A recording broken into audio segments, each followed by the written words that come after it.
Well, if you think of something that's far more technologically advanced than us, it would be even more frail. It would be even more petite. It would have almost no muscle at all. It would look, those are the American terms, of course. weirdly enough, like the Grace from Close it was the third kind. That's what it would look like. The language If it was was also a hominid, Eastern Europe. whatever we are, and it went way past that. Right. Yeah, no, Jewish technology Creole gives language called Yiddish, evolution the which is excuse basically to no longer medieval make German or allow for mixed you with to a be high number robust. of Hebrew, Yeah, I mean, also, Aramaic, and why do you even need Romance opposable thumbs? language Yeah, right. terms. These things don't even And have opposable also thumbs. That was what's written weird Hebrew about it. alphabet. It's like, how do you interact Yiddish with your was by environment? far the They look mother more like tongue sloths of the vast majority of Right, Eastern Europe. I mean, Western Europe, however, Yeah. they And rapidly I don't know, adopted I the find it vernacular Of everything's as done their with first AI language. and automation, and your interface is purely neurological. Like you have some sort of a human or a creature neural interface with technology, and you just use fingers to like lay them on electronics so that you can sync up with it. Yes. Yeah. Why are you picking things up, bro? You don't pick things up anymore. Those go away. Just like, you know, At the can turn you of the 20th imagine century, and the scenario of course it became of, the I mean, these things we know are, language of the modern the state body's issue. real. What they are, we don't know. Can Politically, you imagine the scenario of what Jews in happened Western Europe as they were being married? looking to various models You know, what of what they we might could you call like make liberalism today. In Eastern you know, Europe, a film there was a wide of variety the of ceremonial political burial approaches. of The these vast majority of things? Jews, their peers were You know, politically quiescent. You're what not led to specifically their involved in any What political led to their organization. But when we look at the few election results that we have from Eastern Just have a Europe, hard time they with tend to be Zionist Zionist in orientation, and there's also a strong socialist trend as well. And so that to me is almost the idea of interesting nationalism. as to What does whether or it mean not to they're be real or a not. Jewish Right, the ones nationalist? that are This clearly is not something that was constructed, well that's where it developed gets in fascinating. Western Because like, Europe, what we try where to Jews saw the reproduce, yes, benefit and why of are they so civic similar to the ones and that they saw look the real? benefit Yeah. of emancipation, Are and they these spoke an to define homage, themselves right, as to the good ancestors Englishmen, or good stories of Frenchmen, the and ancestors, so on. In Eastern etc. Europe, however, Yeah, there was especially when you much look at Peru, less of like this Peru phenomenon, is like, whereas Jews you've saw got their the national Nazca identity lines, being which are expressed really more weird. in You can only Zionism, see them from the or sky, and perhaps they're in a everywhere, new and they're communist huge, idea, you know, which depictions of hopefully very we'll strange return to later things. as well. I One just last detail that's very important asked in understanding my the Jewish scientific experience in colleagues the to Holocaust. not suspend One of the disbelief, major but to open your minds as to the dividers of the possibility Jewish people are of between what these Ashkenazim things might mean, and Sephardim. and just try to The term explain them without Ashkenaz dismissing them, is a because it's so biblical term easy that in was politics. used We to see it every describe day. the Jews All you need of to do the is just give Rhineland, any that is answer, in northern even if Germany, it's obviously and their descendants ignorantly wrong, overwhelmingly as constitute just the a way to bulk of deflect. European And Jews, so, especially you can in Eastern use Europe. that The term approach. Sephardim You comes shouldn't from use the that term approach ever as a Sfarad, scientist, which is a deflect, biblical term as which well, unfortunately and is what it's someone used to like identify Degrassi Spain. Tyson often Even though does. Jews were emptied from the Iberian and, Peninsula in the as opposed 15th to century with try the to Great explain Expulsion, in a way nevertheless, that Sephardic Jews teaches your hold on audience to their the right way to traditional think. ethnic and cultural orientation Well said. even 500 years after One of the things that that John great event Fillet of highlighted 1492. is there's an And alloy, so another where were they living? piece And of metal, some that they'd the found that experience of had Ashkenazim and Sparta during the Holocaust layers is quite like these distinct.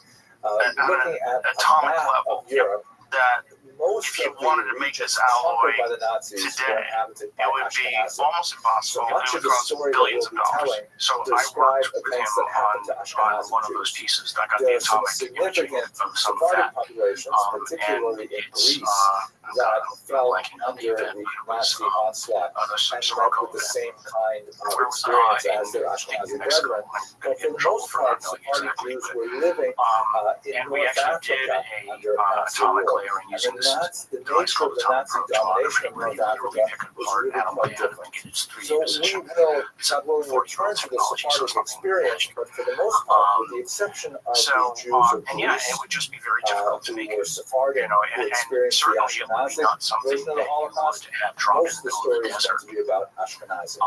It's Just also important to recognize that in the middle of the the desert, Jews were you know, not in the the sole 1970s racial or whatever enemies it was. in the Nazi I wouldn't say mindset. it's impossible. Very to make. high up on their but target list why were the you would so-called do it gypsies, is another which question. is It's considered clearly a evidence derogatory of term.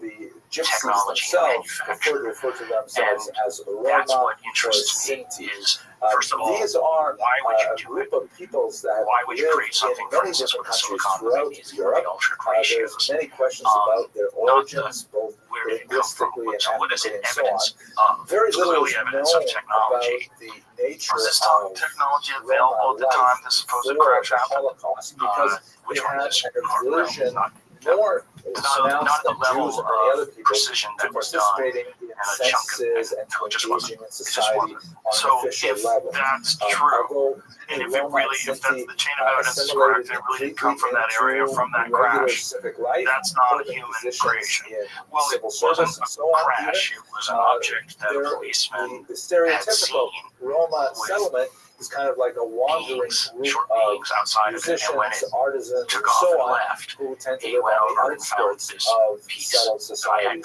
I personally have it. Nomadic lifestyle. Huh. The Nazis hated the you know, gypsies pretty much with the same degree It's of hard hatred to that they had say for what's the possible Jews, and what's not and they targeted them possible. as So, well for you know, murder. there's plenty of Because of the military difficulty programs that make that we stuff have already that seen are way outside measuring of the number of mainstream Jews before 1939, capabilities this right problem now. is I mean, just look at exacerbated stuff when we on look at Earth, the number for of instance, Roma. the skin, the They stuff were on Earth is characterized just as remarkable. Is it possible they were doing that in There's a 1970? broad category of Maybe. peoples that So are that's why considered I to be always leave somehow, open the possibility that, detrimental you know, to an which is why, ideal Nazi I way mean, this of is what I'm life. going to go back to this And this is atomic something imager that thing did that not I'm begin making. with Hitler. This is something that It's like preceded there's a the level of Nazi evidence Empire. that Much I like think can be produced anti-Semitism with atomic predates imaging the Nazi period, that and Hitler simply expanded goes on it beyond and took it what to it is a we know rigorous anybody can conclusion. make. Finally, it's Right, important to so, note that there were a whole host of and so victims that's of the my Nazi reason regime for wanting that to did do not it. fall easily Because, into racial You know, look, I can categories. make money on it They with were, looking for at example, alloys and social nanomaterials, victims. etc. And that's going to be what the purpose of making the If you have a instrument. look at That's this how it will chart, be a for company. example, which But demonstrates it will have the value classifications of So the reason that I got interested in it was frankly for looking at chromosomes, but then I realized maybe that's interesting. Maybe it would be useful for these other things as well, which is kind of propelled my interest in it. triangles, is such a valuable researcher because he's so logical about the way he handles things. He doesn't jump to any conclusions. And his descriptions of these materials and the origin of these materials is really compelling.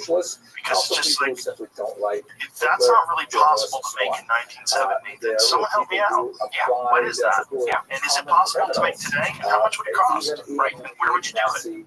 Well, that's why the magnesium ratio thing was, you know, when I first estimated, I was like, this is millions and millions of dollars of work to leave on a beach in the middle of Brazil. Essentially Right, Jehovah's you know, Witnesses. it just seems targeted unlikely. by Nazis, Nothing's particularly impossible, Jehovah's you know, Witnesses. but Homosexuals, of course, were targeted.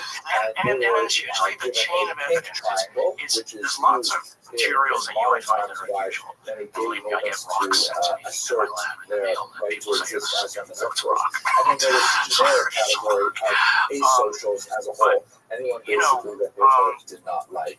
So there's so many different ways to fall into the trap which of I could Hitler's definitively say murderous rampage against German society. might have And been able to many make. people actually fit into several categories. You can see here But not impossible the yet. badges will And have so to be modified that's to include because the level of for resolution example, a Jew required and a to political claim enemy something is and impossible, possibly a something we criminal actually and don't even so have yet. on. So this just That gives makes you a sense, sense of the that does make expanding sense. So scope that's of what I'm, victimhood so my that whole was applied career to German has citizens been by the Nazis. inventing instruments that were, I felt, inevitable, but not yet possible.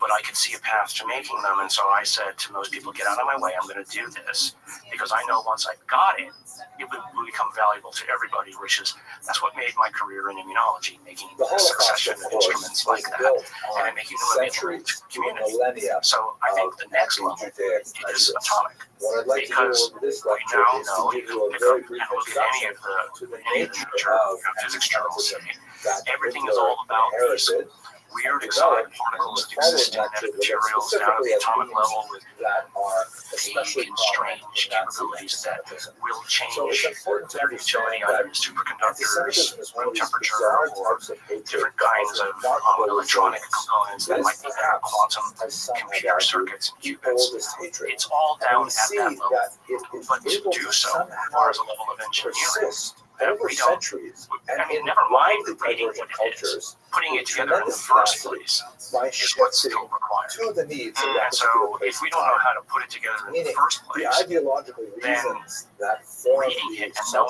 that substrata it of can hatred of exist and Jews then associating it with a depending function on what the is society the value that I'm and in looking to this, bring. scholars have Well, this identified brings me to several different ways to the break idea down of the crash retrieval, the idea that these crash retrievals started a long time ago, and that Roswell was just one of many. There's another one that was near Roswell that apparently received more significance than it did in the newspaper, Trinity. I'm basing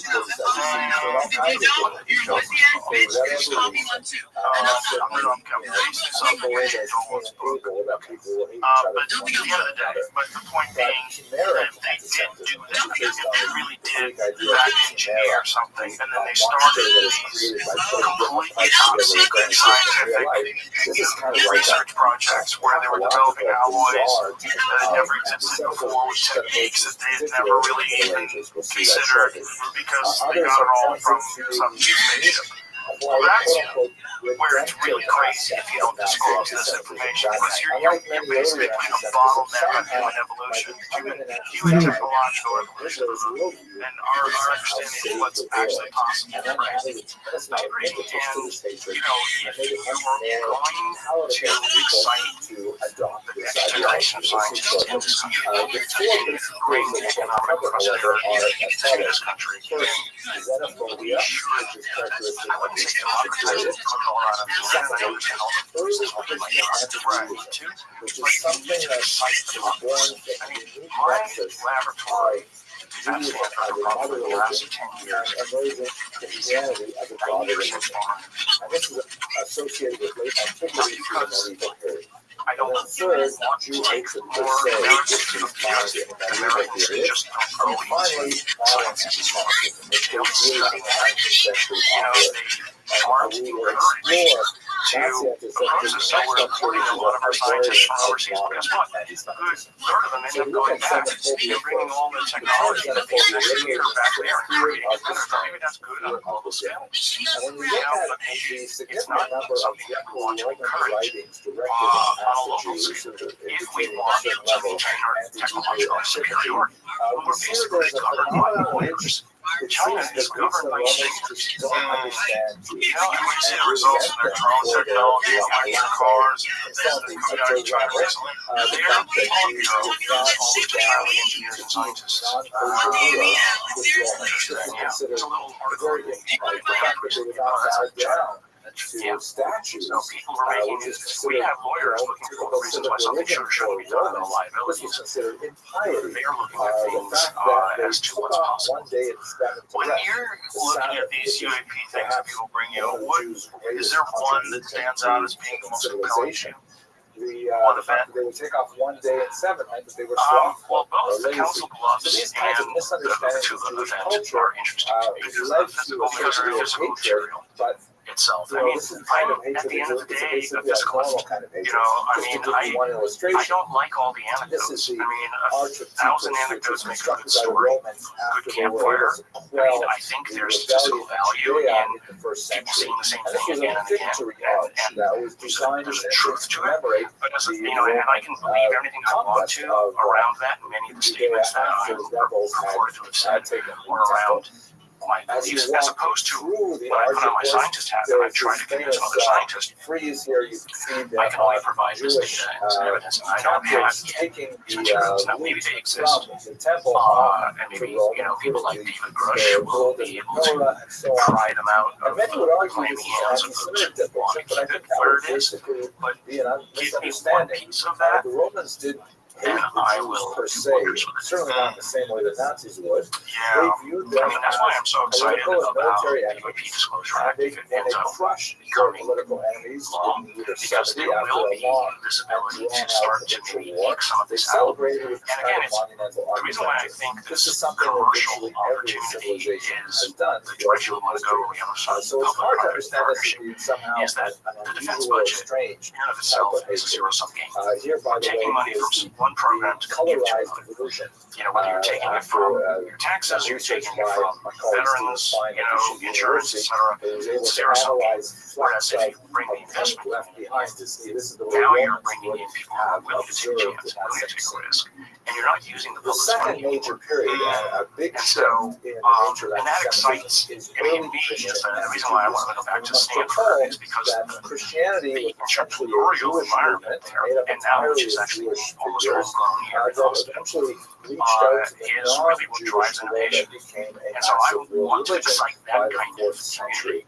And again, And the Soul the Foundation separation is a place where we can bring between the people daughter in. religion You've got and the mother investors religion who show up was now, not without talking to people about their difficulty. ideas and what we And do with there was this. a And so certain amount of antipathy that was generated it on both almost sides. has now Looking a at it from the Christian self-propelling perspective, for our purposes, perhaps the where greatest I don't illustration of need to this be kind of standing on theological dispute is the famous wooden box somewhere in the middle of the juxtaposition park. of ecclesia or synagogue, the church and the synagogue. Now, This is a form of almost a cottage kind of a trope that was designed primarily to facilitate a contract relationship between Judaism and Christianity to a largely pluralistic audience of Christians throughout the world. And we have literally hundreds of examples of the ecclesia and synagogue. I was able to pick out a very famous one here. You can see the church, ecclesia, represented here are the crown, the authority, the actual staff, the power, the moral house, and she is contrasted with ecclesia, who is shown here blindfolded by a servant, there's a strong metaphor there, etc. And so, she's wearing a crown, her staff is broken, often she's depicted as having the Ten Commandments fall from her hand and so on. And the whole metaphor is meant so to say James that God Fowler, no one longer of the guys who brought favors a lot of his the mother equipment and religion. technology to Has us, transferred God's decided favor to the that he daughter wanted religion, to basically Christianity. go off and Literally hundreds of examples, sometimes more violent, such as this example as that opposed shows to the research ecclesia capacity, which he's still mounted on a advising us. I was horse, just on a phone call, Zoom call literally with him last week, jousting with the going over the synagogue. data Right, you can flows. see on the right So synagogue explain this depicted Sky wearing Watcher the thing but to this is people, kind of because it a sounds hat that insane. Jews were forced to Well, the wear in idea Europe from the behind 13th it century. was that And there might be churches ways were literally to killing send a signal the and get things to synagogue show up. who's riding And on James Sal, Fowler also claimed very that he had important such a for thing. in German I was at one of the here's events one that I where found especially powerful. This is from something showed up. a stained glass It was window in a church in transient, Zalben, momentary, Germany from but the 14th century. On the indisputable. right, the But it's just ecclesia like is what riding it on looked a like. It was just a silver ball four-headed running animal, through several and a frames, crown is placed on her head from heaven, indicating divine approval. which was not The fast enough for contrasting me to pick it up. image We of just saw it. synagogue, on the other hand, shows That way, a and see sword what you think about driven how into this her head. She's blindfolded, which was a problem. knocked off Do her they head, sometimes and stabbed make over, that? all Why not indicating yet? a strong level of I think disagreement. these things Even variable. though these They're images appearing. tend to be rather violent, they're essentially church images. They're We do have a picture of one next to the helicopter about 200 feet away. to indicate that this is an argument between ideologies, not necessarily an argument between people. It's talking it was there. about Judaism with a capital J, Christianity with a capital C, not necessarily it's individual not discernible as anything Christian people.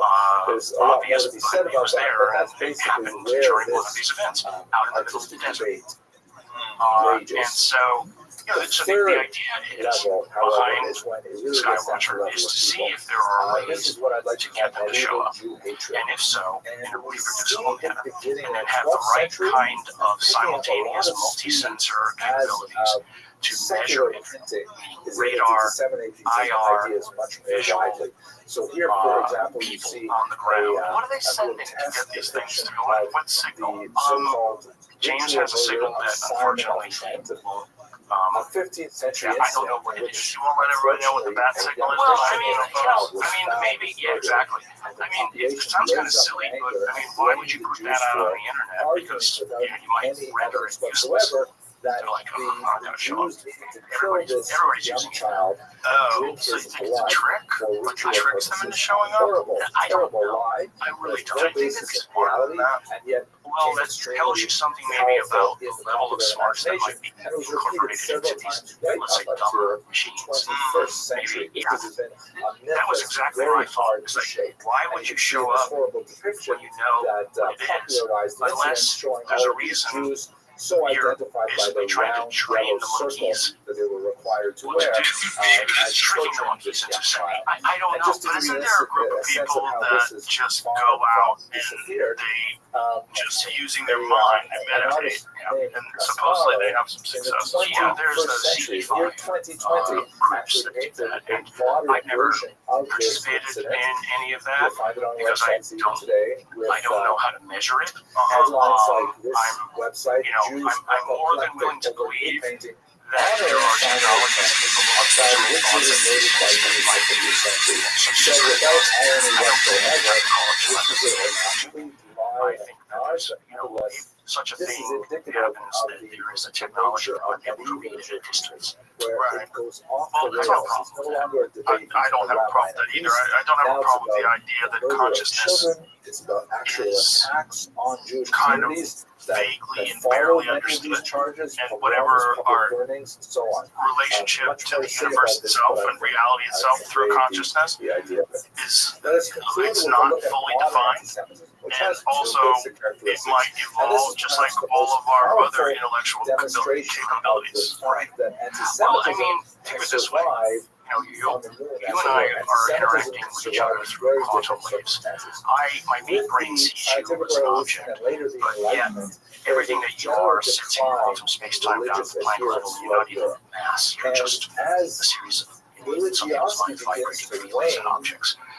And so we have sensors that see and hear each other and think about each other, but our consciousness somehow is embedded in space-time. And so who's to say that there's not signals passing to and from that are vaguely able to be picked up by our brains that we don't necessarily appreciate.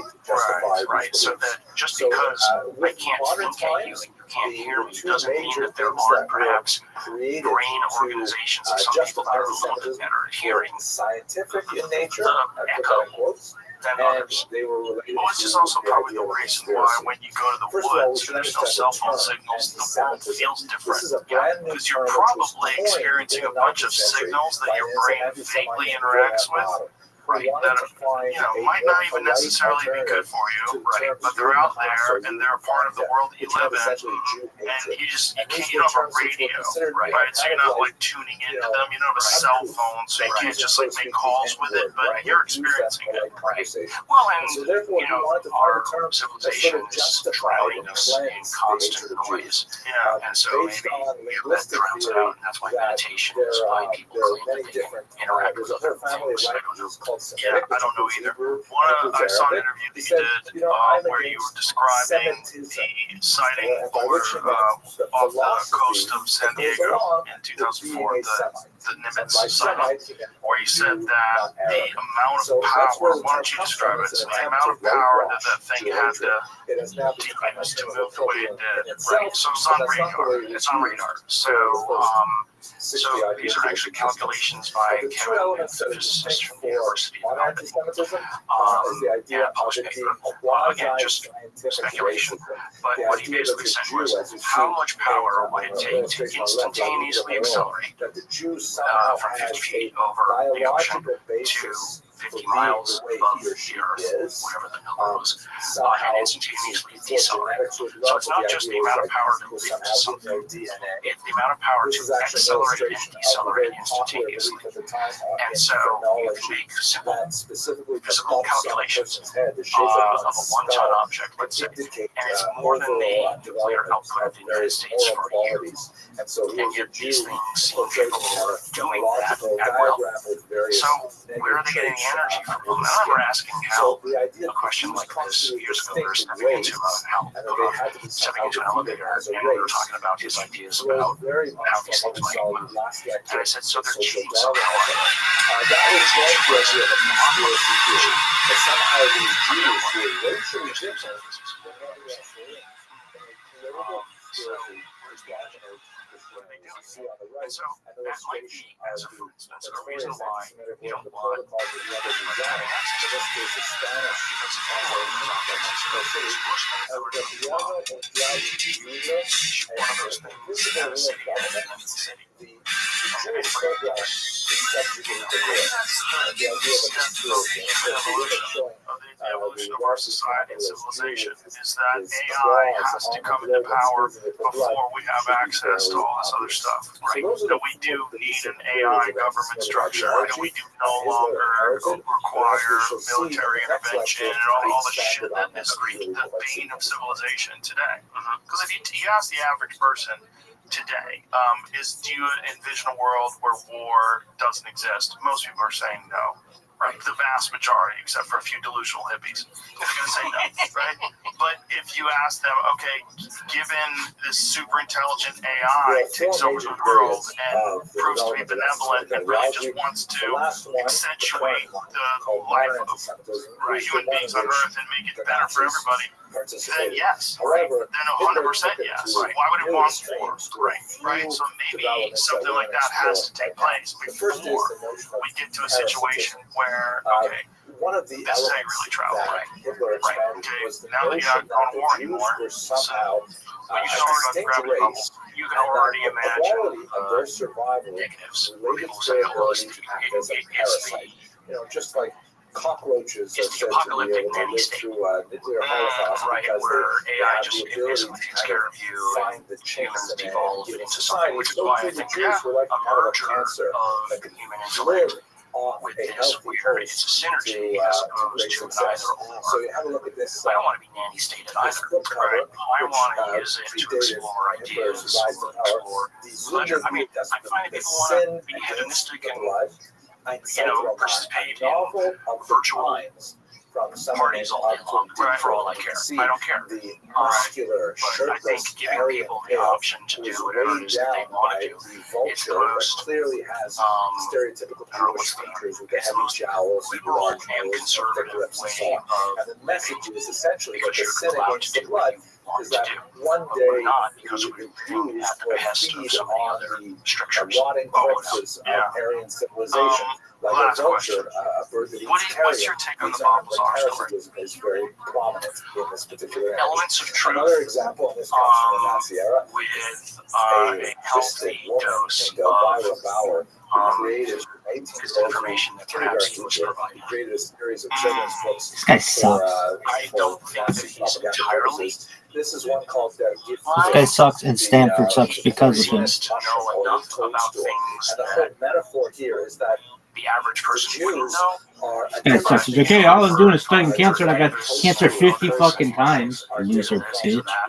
I don't know, because hard to tell it apart. you know, have to be an expert. it's like that's why there are great people like children was, who are be very careful.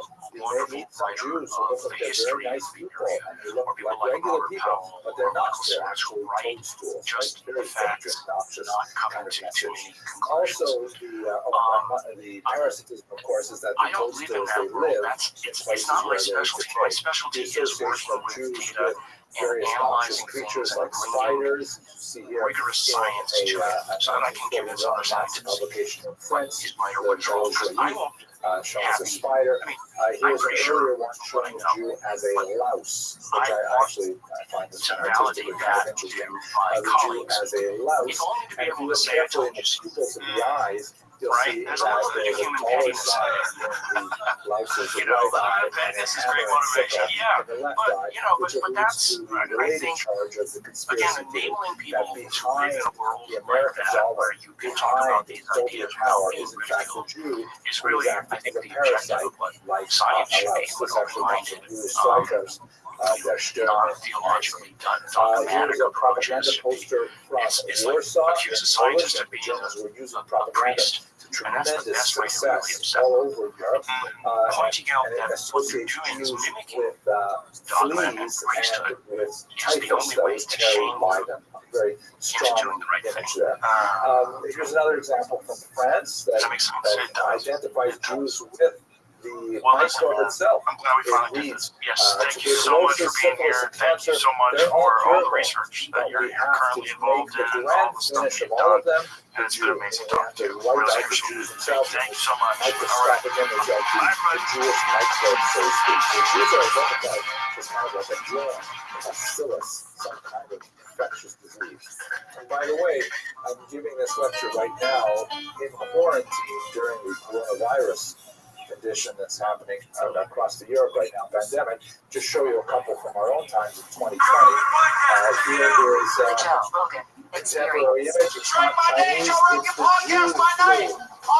And here the anti-Semitic artist is trying to associate the Jew with the horrible pandemic that's Tell everybody what you do. America Tell everybody what right your now. official Here's position another is. one.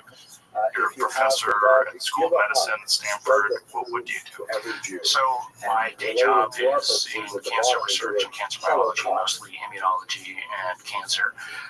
Much of what my laboratory This does guy is sucks. not so much the biology of cancer, I mean, he's okay, but he developing sucks. instruments that create. Coronavirus is a respiratory transmission. You know who doesn't suck? Sam Tripoli. That guy's hilarious. This 20th century. The second major element. You my little very, boo very thing. strong in So I don't natural give a consensus who what you do is the say all concept that. Jews are linked in an international conspiracy. That's in fact What's what that this fucking particular image is titled. And you can see thing? there's all these kind of like dramatic lines connecting the Jew to several figures who are not necessarily Jewish themselves. You my little but boo nevertheless thing. world So I don't give a shit. Roosevelt, So I don't give a who what you do say. I like it. and then the Jew is I somehow, love this. playing them like Tell him I'm puppeteer. telling him. Very, very strong That image. sounds great. Here's another example of that propaganda.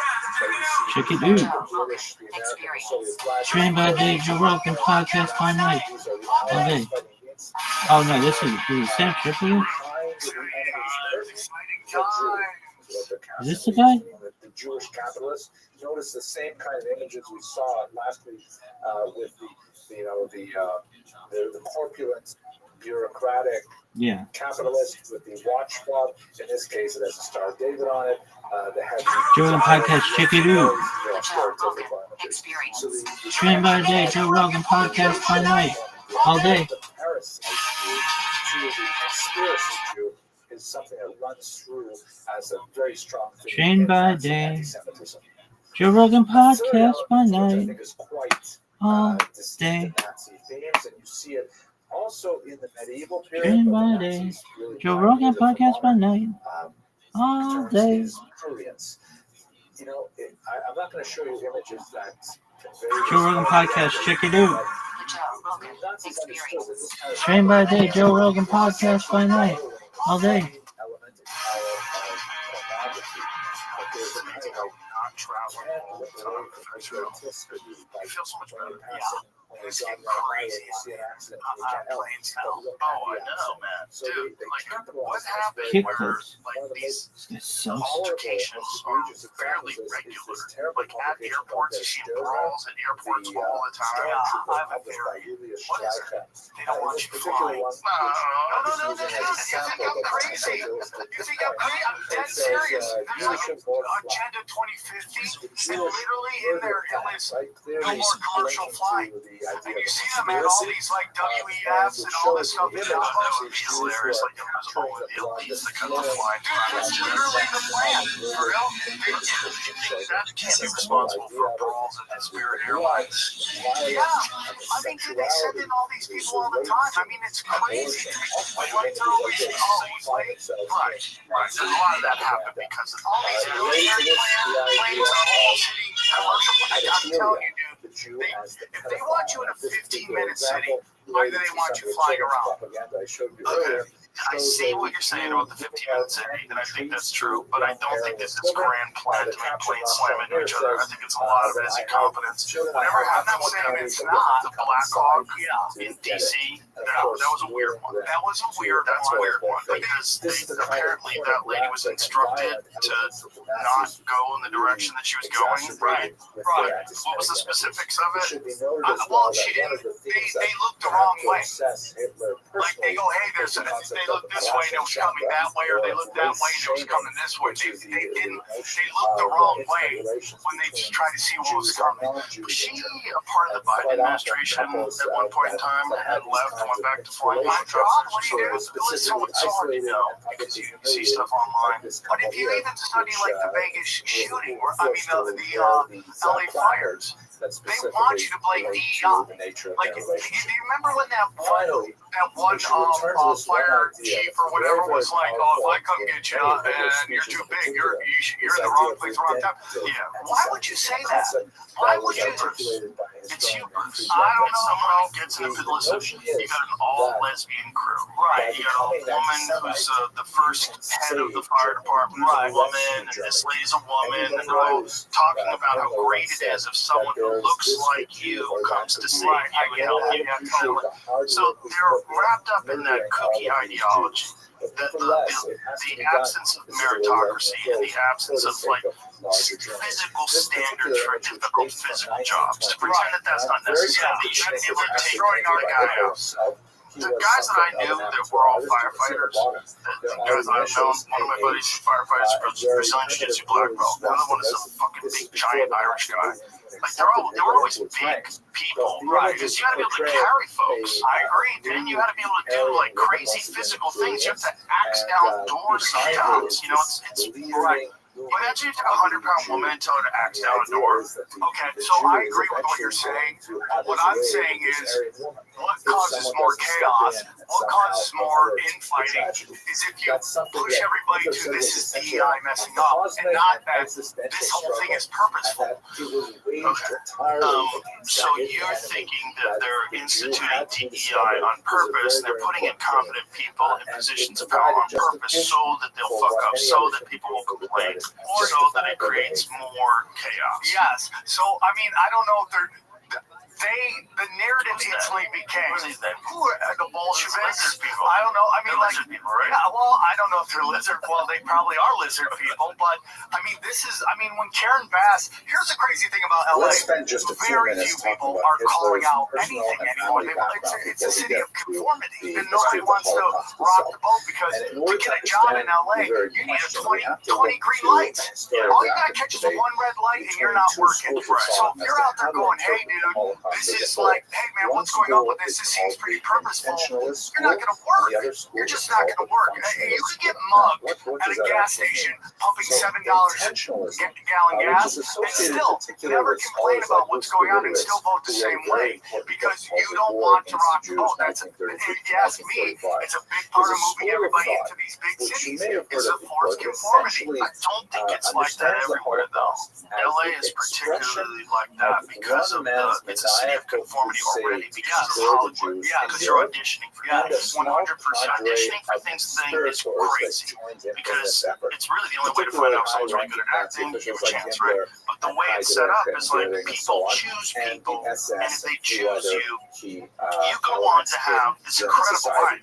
You become Brad Pitt, yeah, right? But if they don't choose you, you become that guy that everybody sees at the party that's 45, dyeing his hair dark, and it's not happening, and everyone knows it's not happening, and maybe he's got talent. It's weird. So you have to conform. Yeah, you have to say what they want you to say, whether it's about whatever political issues, socialization, climate change, whatever it is. You can't have any opinions that break from the narrative. I totally 100% agree, and that's kind of why LA nobody's saying anything. It's a culture. It's a part of the culture, but I really think it has something to do with the original way that LA was founded. Before the whole reality star thing and everything else, there's definitely a lot of that going on. But it was all acting. Everybody wanted to go down to act. So it was like the primary way that someone getting kicked was an audition. There's a term, it's a communist term, it's like corny fees up. Essential, necessary, and sufficient cause for the butchering. By the way, that will be a dope sweatshirt. I got you. Alder's running 10 plant defense. Oh, no shit. Shout out to Alder. He's here short. Yeah, dude. Bro, I need one of those. I need the Wu-Tang one. Okay, dude, I'll get you one, dude.